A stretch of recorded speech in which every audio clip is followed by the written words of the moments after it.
அஸ்ஸலாமு அலைக்கும். இன்றைக்கி ஸ்நாக்ஸுக்கு வந்து கொஞ்சம் ராகி உருண்டை பண்ண வேண்டியது இருக்குது. ஸோ அதுக்கு தான் ஃபஸ்ட்டு ப்ரிப்பேர் பண்ணிகிட்டு இருக்கேன்.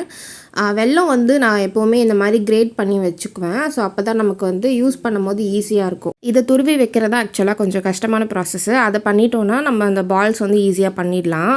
எப்போவுமே இது மாதிரி கொஞ்சம் ஸ்டாக் இருக்கும். அதுக்கப்புறம் வந்து வேர்க்கடலை, பொட்டுக்கடலை, அதுக்கப்புறம் எள், அது மூணுமே ட்ரை ரோஸ்ட் பண்ணி எடுத்து ஃபேன் காற்றுல ஆற வச்சிட்டேன்.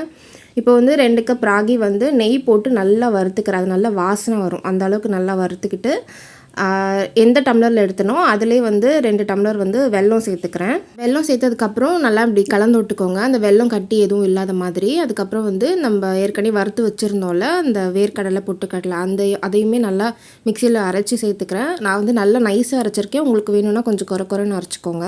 உங்களுக்கு வெல்லம் கொஞ்சம் கட்டி கட்டியாக இருக்குது அப்படின்னா நீங்கள் எல்லாம் மிக்ஸ் பண்ணதுக்கப்புறம் மொத்தமாக ஒரு வாட்டி நீங்கள் மிக்சியில் பல்ஸ் மோடில் போட்டு எடுத்திங்கன்னா கூட நல்லா அது ஸ்மூத்தாக பைண்ட் ஆகி வந்துடும். அப்படியே உருண்டை பிடிக்க ஸ்டார்ட் பண்ணிடலாம். இல்லை உங்களுக்கு வந்து உருண்டை பிடிக்க வரல, கொஞ்சம் கொட்டுது அப்படின்னா கொஞ்சம் எக்ஸ்ட்ரா நெய் மட்டும் ஆட் பண்ணி உருண்டை பிடிச்சிங்கன்னா சூப்பராக வந்துடும். இந்த ராகி உருண்டை வந்து நான் நிறைய மெத்தடில் செய்வேன். அதில் ஒரு மெத்தட் தான் இப்போ ஷேர் பண்ணியிருக்கேன்.